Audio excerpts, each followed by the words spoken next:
सुना है जिस औरत से आपकी शादी हुई थी वो बड़ी खतरनाक औरत थी और आपने डर के मारे उसे तलाक दे दी थी। बरगद के दरख्त के नीचे कुर्सी पर बैठे एक खामोश तबाह बूढ़े से एक मंचले ने इस्तेहज़ाइया कहा। साथ ही करीब बैठे नौजवानों की टोली ने आंखों ही आंखों में एक दूसरे को हंसकर देखा।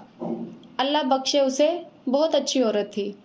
बिना नाराज हुए, बगैर गुस्सा किए बाबा जी की तरफ से एक मुतमईन जवाब आया। मुस्कुराहटें सिमटी। एक नौजवान ने जरा ऊंची आवाज में कहा, लेकिन बाबा जी लोग कहते हैं वो बड़ी खतरनाक औरत थी, क्या नहीं? बाबा जी कुछ देर खामोश रहे, फिर कहने लगे, कहते तो ठीक ही हैं। वो औरत वाकई बहुत खतरनाक थी और हकीकतन मैंने डर के मारे उसे तलाक दी थी। ये बात तो मर्दानगी के खिलाफ है। औरत से डरना कहाँ की बहादुरी है? नौजवान जोशीले अंदाज में बोला। मैं औरत से नहीं डरता था, मैं तो उससे डरता था जिस तक उसकी रसाई थी। पुरसुकून जवाब। जवानों ने हैरत से एक दूसरे को देखा। ऐसी औरतों को तो जहन्नुम में होना चाहिए। ला हौला वला कुव्वता। कहाँ आप जैसे शरीफुन नफ्स आदमी, कहाँ वो औरत। अच्छा किया छोड़ दिया। नौजवान के लहजे में गुस्सा था। बूढ़े की मुतजस्सिस जिंदगी का पटारा खुलकर सामने आ गया था। तजस्सुस खत्म हुआ। अब सब बारी बारी मुंतशिर होने लगे। जाने वालों ने उन्वान पढ़ लिया था, कहानी खुद बनानी थी। जो रह गए थे वो वही थे जो असल कहानी जानना चाहते थे। मैं भी ऐसा ही सोचता था कि उसे जहन्नुम में ही होना चाहिए था। तब भी मैंने उसे जहन्नुम जैसी जिंदगी दी थी। बूढ़ी आंखों में इज़्तिराब उतरा। ये तब की बात है जब मैं सरकार के यहाँ 1 रुपया माहवार पर मुलाजिम हुआ। मेरी माँ चाहती थी कि मेरी शादी हो जाए। रिश्ता ढूंढा गया। एक मूंगफली फरोश की बेटी मेरी माँ को पसंद आई। सलीकामंद, खूबसूरत और एकदम खामोश तबाह। मुझे इस रिश्ते पर एतराज़ था कि वो एक मूंगफली बेचने वाले की बेटी थी। मजदूर की औलाद को पेट की फिक्र रहती है, तरबियत की नहीं। तरबियत बड़े घरानों में की जाती है जहां अफलास आंखों की रोशनी छीनने से कासिर होता है। वो क्या तरबियत देगी मेरी औलाद को? लेकिन वो लड़की मेरी माँ को ऐसी पसंद थी कि अम्मा उसके अलावा किसी का नाम नहीं सुनना चाहती थी। फिर वो ब्याह कर मेरे घर आ गई। रुखसती के वक्त उसके बाप ने मुझे कहा, मेरी बेटी सीधी सादी है, इसे दुनियादारी का कोई ख़ास पता नहीं। अगर कहीं कोई चूक हो जाए तो माफ़ कर देना। यूं है बड़े दिल वाली, अपने साईं को खुश रखेगी। वो बिल्कुल वैसी ही थी जैसी मेरी माँ ने बताया था। सलीकामंद, सुघड़ और ताबेदार। बाबा जी की वही घिसी पिटी बाबों वाली दास्तान होगी। ये सोचकर 2 नौजवान उठकर चले गए। मेरी बाहर दोस्तों के साथ सोबत कोई अच्छी नहीं थी। मुलाजमत के औकात में खाना घर से बाहर खाता, दोस्तों में बैठता, रात गए तक महफिल चलती, फिर घर जाता।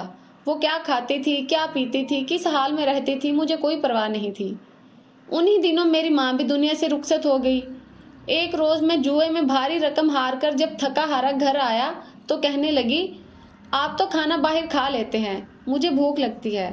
हो सके तो एक ही बार महीने का राशन डलवा दिया कीजिए, रोज रोज बाजार से खरीदारी की सोबत नहीं उठानी पड़ेगी। क्या उस मूंगफली बेचने वाले की बेटी की इतनी औकात के मुझसे मुतालबा कर सके? मुझे तैश आया। हो ना तुम किसी बड़े बाप की बेटी के तुम्हें पूरे महीने का राशन और खर्च चाहिए, अपनी औकात देखी है? गुस्से में आकर उस पर हाथ उठाया और मुगलजात भी बके। मैं ये नहीं सोच सका कि आखिर उसे जिंदा रहने के लिए रोटी तो हर हाल में चाहिए थी। वो जिस्मानी एतबार से काफ़ी कमज़ोर थी, मार बर्दाश्त नहीं कर सकती थी। पशेमानी थी या क्या वो 2 दिन तक बिस्तर पर पड़ी रही। मुझे उसकी भी कोई परवाह नहीं थी। फिर उसने घर में ही सीना परोना शुरू कर दिया। हाथ का हुनर उसके काम आया, यूं उसकी रोटी का इंतज़ाम हो गया। और मैं ये सोचकर पहले से भी बेपरवाह हो गया। एक रोज़ एक हमसाये ने मुझे रोक कर कहा, दिन में जब आप घर नहीं होते तो आपके घर से बातों की आवाज़ें आती हैं। मेरे सिवा मेरी गैर मौजूदगी में कौन आता था जिससे वो इतनी आवाज़ में बातें करती थी? गुस्सा हद से सिवा था। बस न चलता था कि उसे जान से मार दूं। लेकिन मैं बस एक मौके की ताक में था। एक रात पिछले पहर किसी के बोलने की आवाज़ पर मेरी आंख खुली। चांदनी रात में सेहन में पड़ी हर शय बिल्कुल वाज़े तौर पर दिखाई देती थी। मैं उठकर दरवाजे तक आया। अब आवाज़ ज़्यादा वाज़ेह थी। वो कह रही थी कि साईं, सुबह एक रोटी के लिए आटा घर में मौजूद है, वो एक रोटी खाकर चला जाएगा, ये सोचे बिना कि मैं सारा दिन भूखी रहूंगी। मेरी रोटी जब तक तेरे जिम्मे थी तो इज्जत से मिलती थी, جب تو نے اپنے نائب کے ہاتھ دی تو روٹی کے ساتھ بے عزتی اور اذیت بھی ملنے لگی۔ مجھے اب روٹی تو ہی دے۔ تیرا بنایا نائب تو خائن نکلا۔ وہ میری شکایت کر رہی تھی، لیکن کس سے؟ کون تھا جو اسے روٹی دیتا تھا مجھ سے بھی پہلے؟ میں نے باہر آ کر دیکھا، وہ صحن کے بیچ چارپائی پر ہاتھ میں سوئی دھاگا اور فریم لیے خود سے باتیں کر رہی تھی۔ وہاں کوئی بھی نہ تھا۔ میرے پیروں سے زمین نکل گئی۔ وہ خدا سے میری شکایت کر رہی تھی۔ وہ اس لمحے مجھے کوئی اور ہی مخلوق لگی۔ وہ بہت کم بولتی تھی، لیکن وہ کس کے ساتھ اتنا بولتی تھی آج مجھے سمجھ آیا تھا۔ وہ تو بہت بڑے باپ کی بیٹی تھی۔ کیسی عورت تھی جو افلاس کے ہوتے ہوئے بھی خدا شناس تھی۔ میرا جسم خوف سے کانپ رہا تھا۔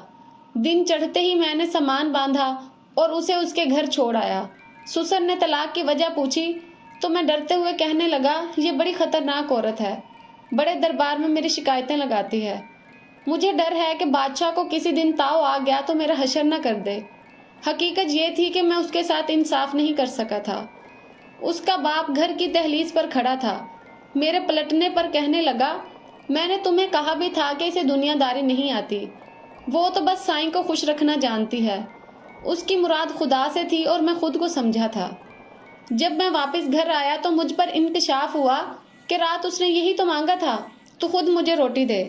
تیرا نائب تو خائن نکلا اور آج نان نفقے کا اختیار مجھ سے چھین لیا گیا۔ میں بے تحاشا رویا۔